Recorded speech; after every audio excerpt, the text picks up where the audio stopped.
पत्रकाराचा जीव धोक्यात पण सत्य जीवन ठेवतो. पत्रकारिता हा व्यवसाय नाही, हे जनतेसाठी घेतलेले एक शपथ आहे.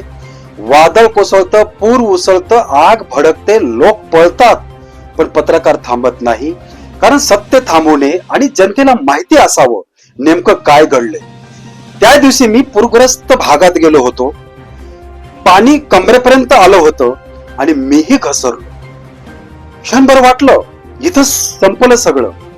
पण त्या जनतेने, ज्यांच्यासाठी मी गेलो होतो, त्यांनीच मला हात देऊन बाहेर काढलं. त्या क्षणी जाणवलं, पत्रकार फक्त बातमी सांगत नाही, तो आपल्या जीवावर खेळून लोकांचं दुःख जगाला दाखवतो. हा व्यवसाय सोपा नाही, पण जेव्हा सत्य जनतेपर्यंत पोहोचतं तेव्हाच वाटतं, हो, हेच खरं बक्षीस आहे.